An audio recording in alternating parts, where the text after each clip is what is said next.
လောကမှာစကပုံလေးတွေရှိတယ်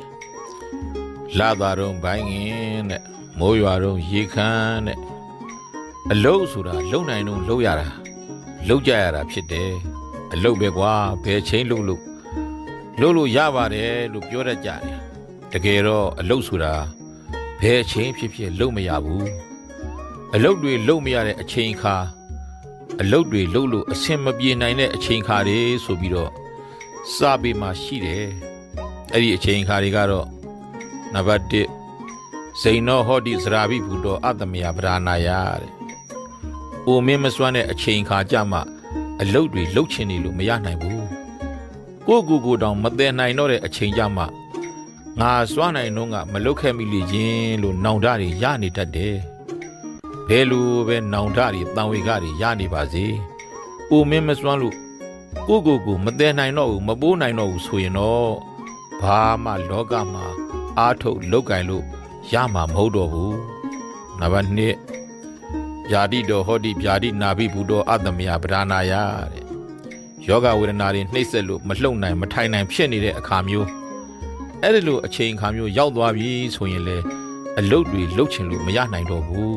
။ကိုတောင်မထိုင်နိုင်မလှုပ်နိုင်ဖြစ်နေတော့တဲ့အချိန်ကြမှာငါမကြမ်းမာလို့ပေါ့ကွာ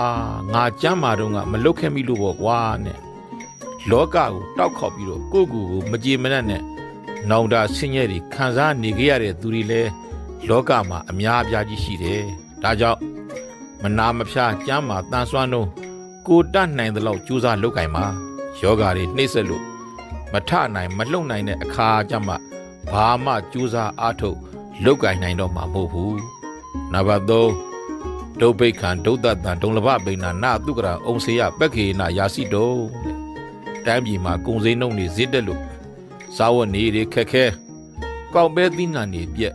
အားထုတ်လုတ်ကင်လို့တောင်းမှစားနိုင်ဖို့မလွယ်တဲ့အချိန်အခါမျိုးမှာလဲလှုပ်ချင်တာတွေလှုပ်နိုင်ဖို့မဖြားနိုင်ဘူးတိုင်းပြည်စီးပွားပြက်လို့အငတ်ဘေးလိုမျိုးဆက်ရောက်နေတဲ့အခါမျိုးတွေဟာလဲကြိုးစားအားထုတ်လုတ်ကင်လို့ကောင်းတဲ့အချိန်လုံနိုင်တဲ့အခါမဟုတ်ပြန်ဘူးဘာမှကြိုးစားအားထုတ်လုတ်ကင်နိုင်တော့မှမဟုတ်ပြန်ဘူးနံပါတ်4ဘယံဟောတိအတ္တဝိသင်္ကောဘောစက္ကသမရုံလာဇာနာပရာပရိယာယတိတိုင်းပြည်မှာဘေးတွေကြရောက်လို့တခိုးဓမြတွေထကြတောင်းကြတဲ့အခါမျိုးစက္ကသမရုံလာဇနာပရာပရိယာယတိစက်တွေရင်ရထားတွေနဲ့တောရွာနေဇနဘုတ်ပြည်သူတွေဟာလှဲ့လေပြေးသွားနေရတဲ့အခါမျိုးတွေမှာလဲအလုတ်ဆိုတာလှုပ်လို့ရတဲ့အခါလှုပ်လို့ကောင်းတဲ့အခါမဟုတ်ပြန်ဘူး